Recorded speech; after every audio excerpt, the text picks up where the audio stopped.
아버님하고 개인적으로 거기에서 뿐만 아니라 장례식장 나와서도 1시간 이상 정도 좀 이야기를 했던 것 같아요. 근데 이제 도효 형제님 아버님이 도효 형제님에 관한 그런 옛적 이야기도 하고, 또 입관할 때 이제 아들이니까 이제 다시 얼굴은 이제 볼 수 없으니까 도효 형제님 얼굴에 이제 본인 얼굴을 이렇게 댔을 때 그 차가운 그 기운이 느껴졌는데, 그것이 아직도 있다고, 잊을 수 없겠다고 그런 이야기도 하고요. 또 아버님 보신 분 계시겠지만 우리가 겉으로 볼 때는 담담해 보이고 이러시지만 그런 얘기를 하시더라고요. 내가 아들을 먼저 보냈는데 어떻게 잘 살 수 있을까 염려가 된다는 그런 이야기를 하시더라고요. 그래서 우리 유가족들이 부활신앙이 있긴 하지만 우리가 그 가족들을 위해서 더 좀 기도해 주셨으면 좋겠습니다. 도효 형제님 아버님이 그런 이야기를 하시더라고요. 그 도효 형제님 그 어릴 적에 도효 형제님이 굉장히 곤충을 좋아했대요.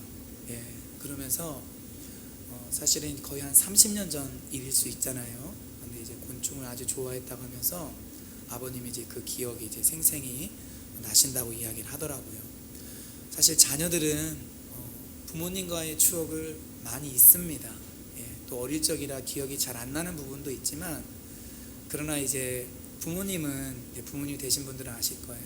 아이들을 키워온 시간들을 다 기억하고 있고, 또 함께 보냈던 시간, 아파했던 시간, 같이 즐거워했던 시간, 또 아이들이 무엇을 좋아했는지, 또 뭐 때문에 힘들었는지 그것을 다 기억하고 있어요. 그래서 저는 그 도영진 아버님이 그 이야기를 하셨을 때 그냥 이제 성경 말씀이 생각이 나더라고요. 그러면서 하나님의 마음에 대해서 좀 생각을 다시 해보게 되었어요. 구약 성경을 보면은 하나님이 이스라엘에 대해서 많은 이야기를 하십니다. 이스라엘이 사실 하나님의 자녀된 나라였고 그의 백성이었죠. 그래서 사람이 태어나고 죽고, 그래서 세대가 바뀌긴 하지만 하나님은 그런 수많은 그 세대들을 그냥 가리켜서 하나의 이스라엘이라고 이야기를 합니다.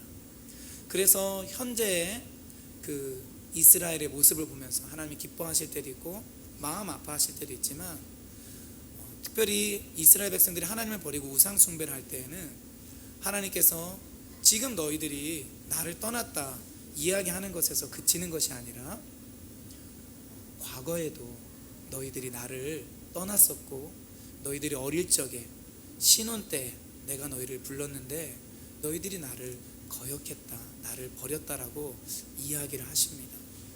이스라엘 백성들은 그것을 아마 현실감 있게 피부적으로 느끼지 못했을지 모르겠지만, 그러나 그 이야기를 하시는 그 하나님의 마음 안에는 그 마치 그 도효 형제님 몇십 년 전의 일을 생생하게 기억하는 그 아버지처럼 그 과거의 이스라엘 백성들의 그런 사랑, 자기를 섬겼던 것, 그러나 지금은 하나님을 떠난, 그래서 가슴 아프고 마음 아픈 그 모습을 다 기억하고 있는 것입니다.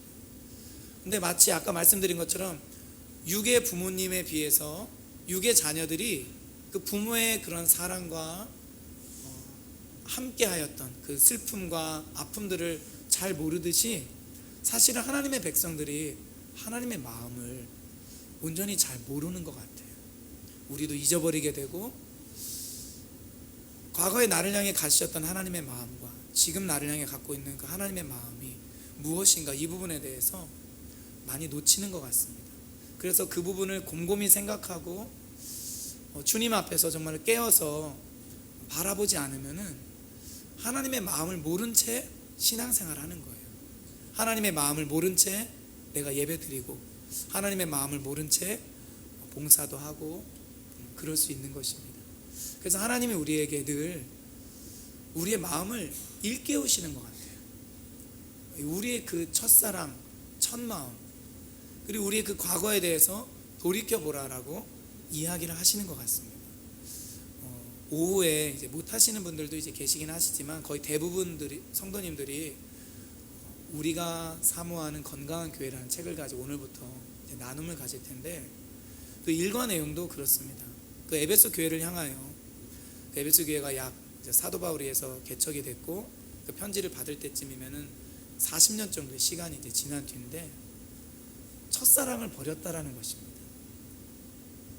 그래서 에베소 성도들에게 첫사랑을 회복하라고 말을 하는데, 이 말은 다르게 표현하냐면 뭐냐면은 너희들이 다시 회복하는 그 첫사랑을 내가 받고 싶다라고 말씀하시는 겁니다. 그러니까 하나님께서 첫사랑을 잃어버린 그 에베소 성도들을 볼 때 너희들이 그 첫사랑을 가지고 나를 사랑해야 된다 이렇게 말씀하시는 거잖아요. 그러나 그 이면에는, 그 깊은 곳에는 사랑을 원하시는 하나님의 마음이 있는 것입니다. 그들의 그 첫사랑을, 뜨거운 그 사랑을 다시 받고 싶은 그 주님의 마음이 있는 것이에요. 그래서 우리가 신앙생활 할 때는 그 역사적인 그 관점이 필요한 것 같습니다. 나의 그 시간들을 돌아봐야 되고 또 우리 교회사의 시간들을 돌아봐야 됩니다. 그건 나와 전혀 무관한 것이 아닙니다. 왜냐하면 하나님은 그런 모든 시간들을 통하여서 그분의 구원 계획을 이루어가고 계시고 그분의 마음들을 어떤 특정한 시대에는 특정한 사람에게는 더 강력하게 더 깊이 계시하기 때문에 그렇습니다. 이스라엘에게 있어서도 마찬가지인 것 같아요. 특별히 오늘은 좀 성전에 대해서 살펴보면서 건강한 교회의 터라는 그런 제목으로 말씀을 잡았는데 그 교회에 대해서 같이 좀 나누려고 합니다. 우리 성경을 한번 찾도록 하겠습니다. 주보에 나와 있는 것처럼 역대하 3장 1절입니다. 솔로몬이 예루살렘 모리아 산에 여호와의 전 건축하기를 시작하니 그곳은 전에 여호와께서 그의 아버지 다윗에게 나타나신 곳이요 여부스 사람 오르난의 타작마당에 다윗이 정한 곳이라. 아멘. 예루살렘에 가면은 황금돔 사원이라고 해서 이슬람 사원이 있습니다. 이제 무슬림들에게는 굉장히 중요한 세 번째 안에 드는 그런 사원인데, 본래는 이곳에 하나님의 성전이 있었다고 합니다. 그 첫 번째 성전이 이제 솔로몬 성전이고, 근데 이제 솔로몬 성전은 바벨론의 침공에 의해서 다 이제 회파되었고, 두 번째 성전이 포로에서 돌아온 스룹바벨과 여호수아, 느헤미야, 에스라 이런 사람들을 중심으로 해서 세워진 스룹바벨 성전입니다. 근데 이 스룹바벨 성전을 헤롯 대왕이 놀랍게 수십 년에 걸쳐서 굉장히 화려하게 증축을 하죠. 보수를 하면서. 그러나 그 성전마저도 이 예루살렘이 로마에 의해 함락되면서 완전히 다 망가지고 맙니다. 그래서 지금은 사실 이 예루살렘에 성전이 없고 그 자리에 무슬림 사원이 있습니다. 그래서 좀 보수적인 그런 유대인 랍비들이나 총리들은 성전을 우리가 다시 세워야 된다. 그래서 그 성전 이름이 뭐죠? 제3성전이라고 하는, 아마 좀 들어보셨을 거예요. 그래서 제3성전이 세워지게 되면 정말 이렇게 큰 세계대전일 수도 있고 아니면 마지막 때에 그런 징조들이 나타날 수도 있고 이런 부분들에 대해서 많이 이야기를 합니다. 근데 분명한 것은 그 예루살렘에 그 성전이 있는 그 터가요, 오늘 우리가 읽은 이 말씀에 보면은 모리아 산이라는 것입니다. 사실은 이 모리아 산은 우리가 여기 저쪽 뒤에 보면 산이 있잖아요. 그 산보다도 이 장군봉보다도 훨씬 더 낮은, 사실은 야트막한 언덕과 같은 것입니다. 예루살렘에 가보면은. 근데 이제 그 산이 모리아 산인데 솔로몬이 그곳에다가 이제 성전을 짓습니다. 근데 놀랍게 이 성전은 다윗이 그 성전 터를 정한 곳이라고 성경은 이야기를 하고 있습니다. 그래서 왜 다윗이, 우리가 예루살렘에 성전이 있는 것은 알지만 왜 모리아 산에 다윗이 성전을 짓기로 하였을까, 좀 그 부분에 대해서 살펴보려고 합니다. 다윗이 임기 말년에 인구조사를 합니다. 그런데 이 인구조사는 하나님이 전혀 기뻐하지 않는 인간적인 방법에 의한 것이고 인간적인 마음으로 시작된 것입니다. 사실 이스라엘 백성들은 그 전에도 인구조사를 한 적이 있었습니다. 그렇죠. 출애굽하고 나서도 인구조사를 해서 싸울 만한 사람이 얼마나 되는지 알아봤는데, 다윗은 가장 태평한 시대에 자기가 이룩한 나라가 그 나라에 사는 백성들이 얼마나 되는지, 그리고 싸울 만한 그 군대가 얼마나 되는지 그것을 알아보고 싶은 마음이 있었습니다. 그래서 아마 자기를 드러내고 싶은 마음이 있었던 것 같아요. 그래서 요압 장군과 그런 군사들을 시켜서 그 인구를 조사하게 하였습니다. 그 인구는 사실은 많았고, 그리고 싸울 만한 자들도 아주 많았지만 하나님께서 이것을 보실 때는 정말로 전혀 기뻐하는 것이 아니었습니다. 여러분, 우리도 얼마든지 이럴 수 있는 것 같아요. 하나님 주시는 축복과 은총 가운데 있는데 혹시나 내가 모은 재산이 얼마나 되는지 이거 이렇게 자랑하고 싶은 마음이 들거나, 아니면 그것을 나의 피난처로 삼기 위해서 이렇게 왜 돈이 현찰이 얼마나 되고 부동산이 얼마나 되고 계산할 수 있죠. 저는 뭐 내용은 다르지만 본질적인 부분은 항상 우리가 성경 말씀에 비추어 봐야 되기 때문에 늘 조심해야 된다라고 생각을 합니다. 아무튼 다윗에게 그런 인간적인 마음이 있었기 때문에 하나님이 그것을 기뻐하지 않으시고 심판을 하십니다. 그래서 하나님이 매를 드시고 선지자 갓을 통해서 세 가지 벌 중에서 하나를 고르라고 합니다. 첫 번째는 3년 동안 이스라엘 땅에 기근이 드는 것이었고, 두 번째는 3개월 동안 다윗이 대적자들의 칼에 쫓겨다니면서 망명생활을 하는 것이었고, 그리고 세 번째는 전염병이 그 이스라엘 전역에 퍼지는 것이었습니다. 다윗은 첫 번째와 두 번째는 사실은 경험을 하였습니다. 사울이 기브온 사람을 선대하지 않았기 때문에 3년 동안 기근이 있었고, 아시는 것처럼 압살롬의 반란으로 인해서 다윗은 그 궁을 떠나서 망명생활을 해야 됐습니다. 그래서 다윗이 무엇을 선택했냐면은 그 백성들 가운데 며칠 동안 전염병이 도는 것을 다윗이 택했습니다. 그런데 이 하나님의 전염병이 얼마나 강했는지 순식간에 7만 명이 죽게 됩니다.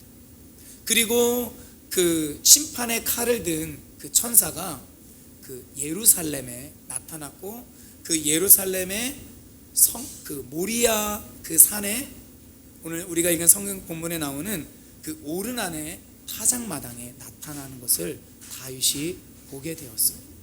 그래서 다윗이 자기의 죄를 회개하게 되고, 그리고 하나님의 용서를 구하게 되고 하나님의 은총을 구하게 됩니다. 그리고 하나님께서도 그 수만 명의 자기의 백성들이 죽자 자기가 그렇게 심판한 것에 대해서 마음을 돌이키시고 그 칼을 거두십니다. 근데 놀랍게 이 다윗에게 무엇을 선지자 갓을 통해서 요구하시냐면은 하나님 앞에 제사를 드릴 것을 요구합니다. 그래서 칼을 들고 있었던 그 천사가 있었던 그 오르난의 그 타작마당에 다윗이 가게 되고 그곳에서 제사를 드리는데, 놀라운 것은 이 오르난이 여부스 사람이거든요. 원래 그 예루살렘이 여부스족의 그런 성이었잖아요. 다윗이 그것을 빼앗았는데 그럼에도 불구하고 여전히 여부스 사람이 거기에 있었고, 그러니까 이스라엘 백성에 이제 편입되어 있었던 거죠. 타작마당이 있었던 것을 볼 때 어느 정도 그런 부를 가지고 있었던 사람인 것 같습니다. 그런데 이 오르난도 하나님의 천사를 보고 두려워하는 거예요. 그리고 왕인 다윗이 자기에게 오니까 두려워하는 마음이 있었습니다. 그래서 다윗이 번제를 드린다고 할 때 자기가 가지고 있었던 것들을 다 다윗에게 제공을 해서 얼마든지 편하게 번제를 드릴 수 있도록 그렇게 이야기를 했습니다. 그러나 다윗이 그것을 받아들이지 않고 그것을 살려고 하였습니다. 그래서 그 타작마당도 값을 주고 살려고 하였습니다. 그러니까 내가 값을 주지 않고는 번제를 드리지 않겠다라고 다윗이 이야기를 해요. 그래서 거기에 있었던 번제물, 그리고 번제를 드릴 때 필요한 그런 나무와 이런 모든 것들, 그리고 그 타작마당 자체를 다윗이 구입을 하게 됩니다. 그 타작마당이 바로 모리아산에 있었던 것이고, 바로 그 위치가 성전의 위치가 된 것입니다. 이 다윗은 이 번제를 이제 드리게 되는데 번제와 화목제를 드리게 됩니다. 그리고 놀랍게 그런 번제물을 하나님 앞에 드릴 때 하늘로부터 불이 내려와서 그 번제물을 사르게 됩니다. 구약 성경을 읽어보면은 이 제물에 불이 내려와서 태운 적이 몇 번 있습니다. 이 아론이 모세 시대 때 대제사장인 아론이 처음으로 하나님 주신 율례를 따라 제사를 드렸을 때 불이 나와서 그 번제물을 태웠고요. 우리가 잘 알고 있는 것처럼 그 엘리야가 갈멜산에서 그 바알을 섬기는 바알 선지자들과 싸울 때 엘리야가 만들었던 그 제단에 불이 내려온 것을 알 수가 있습니다. 이 불이 내려왔다라는 것은 사실 굉장한 하나님의 그런 임재와 권능을 표현하는 것입니다. 오늘 그 부분을 우리 조금 한번 찾아서 읽어보도록 하겠습니다. 역대상 21장 24절부터 22장 1절입니다. 다윗 왕이 오르난에게 이르되 그렇지 아니하다. 내가 반드시 상당한 값으로 사리라. 내가 여호와께 드리려고 내 물건을 빼앗지 아니하겠고 값없이는 번제를 드리지도 아니하리라.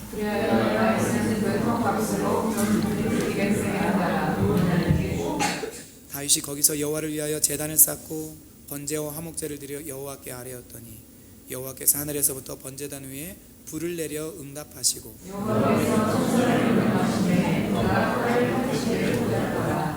이에 다윗이 여호와께서 여부스 사람 오르난의 타작마당에서 응답하심을 보고 거기서 제사를 드렸더니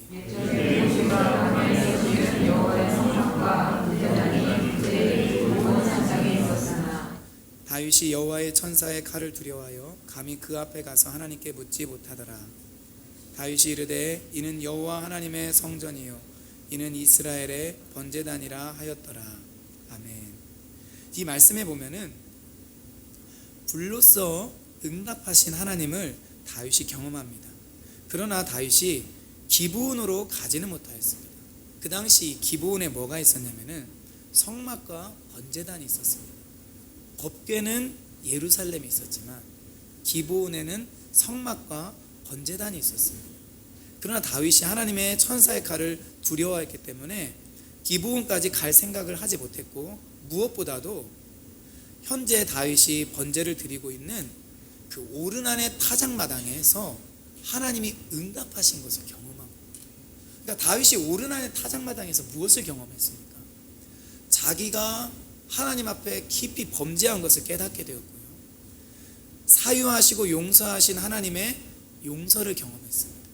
그리고 하나님이 불로써 응답하시는 것을 통해서 그 오르난의 타작마당, 즉 모리아산에서 하나님의 그 임재와 경외할 만한 하나님이라는 것을 경험합니다. 그러니까 다윗이 진짜 거기에서 제 생각에는 신앙의 새로운 전환이 일어났던 것 같습니다.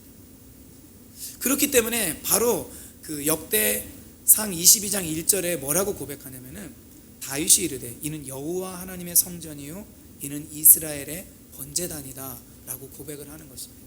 자, 한번 생각해 보겠습니다.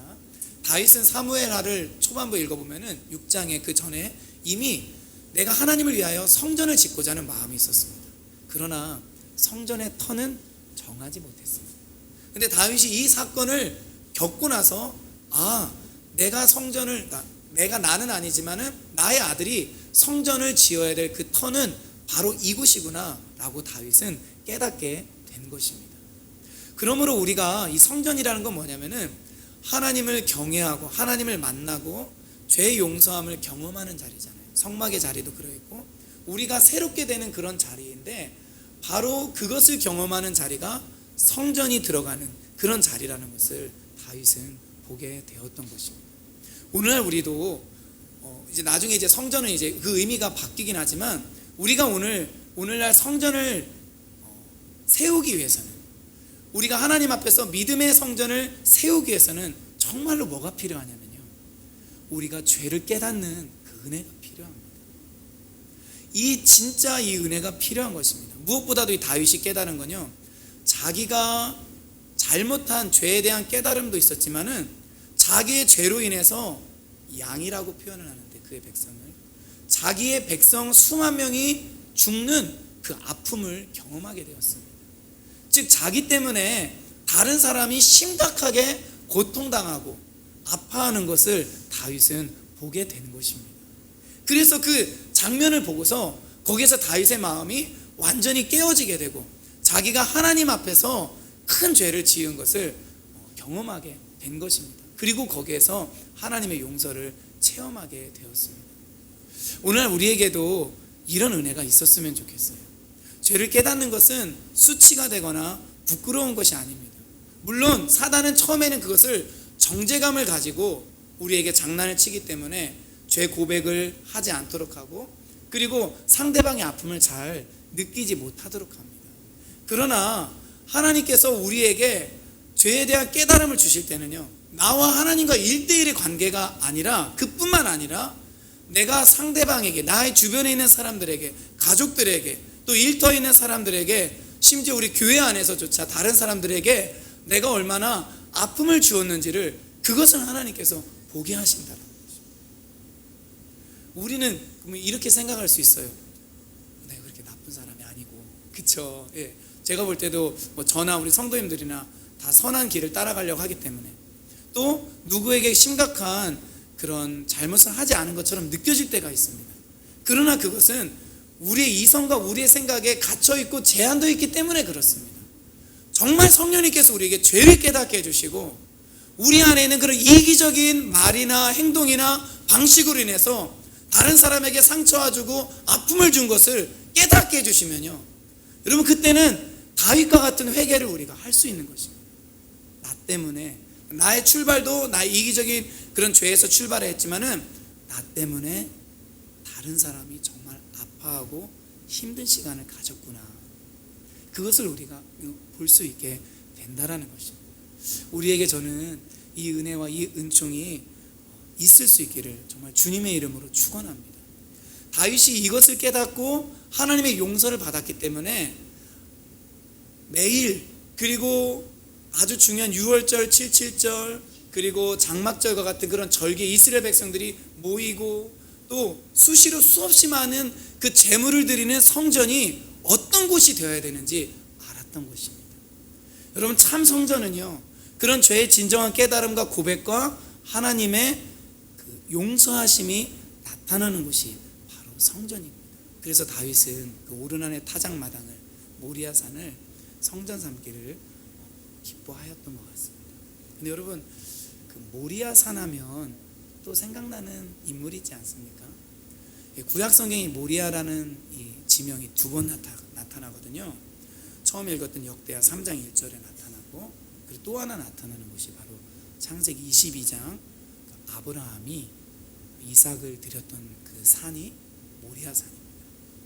그때 아브라함과 이삭은 어디에 살고 있었냐면은 예루살렘에서 약 3일 아래인 브에세바에 살고 있었어요. 이삭의 나이를 정확히 우리가 알 수는 없지만 청소년기라고 하기도 하고 10살이 좀 안 됐다라고 이야기도 하기도 하지만은 아무튼 20살은 안 된 것 같습니다. 예, 이 이삭을 하나님께서 어느 날 100세 얻은 아들을 번제로 드리라고 합니다. 번제라는 건 뭐냐면은 몸을 다 잘라서 불에 태워서 나무에다가 그 자른 시신을 올려놓고 태우라는 거거든요. 이게 굉장히 사실은 두렵고 끔찍한 것입니다. 그래서 아브라함이 종 둘을 데리고 이삭을 데리고 나무를 준비해서 그 브에세바에서 모리아산을 향해서 나아가게 됩니다. 그리고 거의 다 갔을 때는 종을 놔두고 아브라함은 이삭만 데리고 올라가게 되죠. 그리고 올라가서 아브라함은 정말 단을 먼저 만들죠. 나무를 쌓을 수 있는 단을 만들고 다 이삭과 같이 했습니다. 그리고 그 나무를, 번제단을 만들고 나무를 그 위에 펴놓고, 그리고 아브라함이 이제 이삭을 결박해서 그 위에 올려놓고 죽이려고 했어요. 근데 하나님께서 그때 아브라함을 부르시죠. 아브라함아, 아브라함, 이삭에게 손을 대지 말라, 아무 일도 하지 말라. 그래서 아브라함이 딱 멈추고 주변을 보니까 한 순양이 나무에 걸려 있는 것을 보게 돼서 이삭 대신에 그 순양을 제물로 드리게 되었습니다. 우리는 그 순양을 다 무엇으로 이해하고 있냐면은 예수 그리스도를 미리 보여준 예수 그리스도의 예표로 이해를 하고 있습니다. 자, 그러면 우리 한번 이걸 생각해 봐요. 이 아브라함은 보통 기원전 약 2000년, 그리고 다윗은 기원전 약 1000년입니다. 1000년의 시간 차이가 있지만 하나님에게는 사실 이것이 시간차로 보여지지 않을 것입니다. 다윗이 내가 모리아산을 아들을 통해서 성전을 지을 산으로 결정하고 그렇게 하려고 할 때 사실 하나님께서는 이미 1000년 전에 일어났던 아브라함과 이삭의 사건을 알고 계셨고, 사실은 그렇기 때문에 아브라함과 이삭의 사건을 미리 하나님은 연출하셨고, 그리고 아브라함과 이삭을 통해 나타난 그 신앙을 모리아산에서 하나님은 보여주기를 원하셨습니다. 그 신앙이 어떤 신앙일까요? 이 아브라함이 하나님께 순종하는 신앙이었어요. 그리고 하나님께 자기의 아들 이삭도 아끼지 아니하고 전부를 드리는 그 신앙이었습니다. 하나님을 경외하는 신앙이었습니다. 그러니까 이 신앙은 전부를 하나님 앞에 올려드리는 신앙이었던 거예요. 그리고 히브리서를 읽어보면 아브라함에게는 또 어떤 신앙이 있었죠? 부활 신앙이 있었습니다. 아브라함의 몸에서 난 그 이삭이 아브라함의 후손이 될 거라는 것을 아브라함은 알았기 때문에 어찌하든지 하나님께서 그 이삭을 다시 살려낼 것이라는 것에 대한 믿음이 있었다고 히브리서 기자는 이야기를 하고 있습니다. 그래서 아브라함이 그 부활 신앙을 가지고 나아갔던 것입니다. 그렇기 때문에 참된 성전은 무엇을 기반으로 해서 세워지냐면요, 참된 성전은 순종과 그리고 헌신과 그리고 전부를 드리는, 그리고 나에게는 그 어떤 것도 아끼지 아니하는 그 믿음 위에서 참된 성전이 세워지는 것입니다. 그러나 또 하나 있습니다. 그것이 바로 무엇이냐면은 순양이 보여주는 것입니다. 예수 그리스도를 예표하는 이삭 대신 죽은 그 순양을 통해서 하나님께서는 다른 그 어떤 방법이 아니라 예수 그리스도의 보혈로 새로운 하나님의 백성들이 만들어지고 예수 그리스도의 보혈을 통해서만 하나님 보좌 앞에 나올 수 있다라는 것을 하나님은 보여주기를 원하셨던 것입니다. 그렇기 때문에 우리가 교회를 생각해 볼 때요, 성전을 생각해 보지 않을 수가 없습니다. 우리가 사모하는 그 건강한 교회에서는 여러 가지 이제 내용들이 나오지만 교회의 그 본질 자체를, 그 출발을 맨 처음 성전에서 시작을 한다라고 할 때 그 모리아산에서 있었던 그 두 가지 사건의 의미를 우리는 기억해야 됩니다. 왜냐하면은 하나님이 그것을 기억하고 계십니다. 우리가 진짜 이 교회의 모형이 되었던 이 성전을 바르게 이해할 때 우리가 온전한 교회를 이루기 위해서 우리가 무엇을 해야 되는지 그것을 발견할 수 있다는 것입니다. 다시 그 두 가지를 정리하자면은 아브라함에게 있었던 그 신앙과 그리고 다윗에게 있었던 신앙, 하나님과의 만남이라는 것입니다. 여러분, 이것이 여러 성도님들에게 지금 계십니까? 그것이 있어야 됩니다. 그 바탕 위에 교회가 세워집니다. 헌신과 우리의 전부를 드리는 것과 순종과 예수 그리스도의 보혈, 그리고 우리의 죄를 깨닫고 죄를 용서하시는 하나님의 사랑을 경험하는 것입니다. 이 성전이라는 단어를 이제 성경 프로그램에 넣고 검색을 하면은 건물로서의 성전은 사도행전에서 끝납니다. 그런데 건물로서의 성전이 아니라 새로운 성전이 고린도전서에서부터 등장하기 시작합니다. 그 성전이 뭐죠? 바로 교회입니다. 우리 한번 찾아보도록 하겠습니다. 고린도전서 3장입니다. 고린도전서 3장 16절, 17절을 읽겠습니다. 함께 읽습니다. 시작. 너희는 너희가 하나님의 성전인 것과 하나님의 성령이 너희 안에 계시는 것을 알지 못하느냐? 누구든지 하나님의 성전을 더럽히면 하나님이 그 사람을 멸하시리라. 하나님의 성전은 거룩하니 너희도 그러하니라. 아멘. 여러분, 이 말씀은 정말 두려운 말씀입니다. 우리 성도님들은 이 성경이 하나님의 말씀이신 것을 믿으시죠? 여기 보니까 우리가 지금 구약에서 왜 이 모리아산에 성전이 지어졌는지를 나눴는데 사실은 지금은 그 성전이 없어요. 그런데 사도 바울이 이 고린도전서에 갑자기 무슨 말을 하고 있냐면은 너희가 하나님의 성전이다. 근데 이제 헬라어를 보면은 너희들이 하나님의 성전이다라고 말하고 있습니다. 그러니까 이 말씀 자체만 보면은 우리 각 개인이 나 하나님의 성전이야 이게 아니고 고린도에 있는 성도들, 지금으로 표현하자면은 우리들이 성전이라는 것입니다. 우리들이 성전. 그 당시 고린도에는 굉장히 많은 우상신전이 있었거든요. 다 건물이 있었습니다. 그런데 사도 바울은 뭐라고 말하냐면은 건물이 아니라 우리들이 우리들의 모임이 바로 성전이라는 것입니다. 그리고 그 특징을 말하는데 하나님의 성령이 우리 안에 계신다라는 것입니다. 그러면서 바울이 강력하게 경고하는데 그게 바로 뭐냐? 누구든지 하나님의 성전을 더럽히면 하나님이 그 사람을 멸하신다라는 거예요. 하나님의 성전을 더럽힌다라는 게 뭐예요? 하나님의 성전은 교회라고 볼 수 있는 거죠. 그리스도의 몸이죠. 우리들이라는 거잖아요. 이 고린도 교회 문제가 많았는데 심지어 계모와 성관계를 갖는 사람들, 분파, 우상 숭배, 제물로 인해서 시험에 드는 정말로 은사도 많았지만 문제도 아주 많았습니다. 그래서 그것을 인해서 교회가 깨어지고 갈라지고 하나님의 교회가 거룩함을 유지하지 못했습니다. 그래서 사도 바울이 강력하게 경고하는 거죠. 너희 누구든지 하나님의 성전을 더럽히면 하나님이 그 사람을 멸하시리라. 왜냐하면이라는 이 접속사를 넣는 게 정확합니다. 왜냐하면 하나님의 성전은 거룩하니 너희도 그러하니라 라는 것입니다. 그렇기 때문에 오늘날 우리의 모임은요, 우리는 뭐냐면은 그 가장 큰 특징이 거룩함이라는 것입니다. 이것은 그냥 보통 우리가 거룩하면 좀 엄숙하고 이렇게 접근하기 힘든 그런 거룩함을 말하는 것이 아닙니다. 하나님 앞에서 순결함, 깨끗함을 요구하는 것입니다. 교회 자체가 예수님의 신부이기 때문에 흠없고 티 없는 것을 사도 바울이 요구하는데 바로 그것을 우리에게 사도 바울이 말을 하고 있는 것입니다. 하나님의 성령이 우리 안에 거하시기 때문에 우리가 거룩함을 유지해야 된다는 것입니다.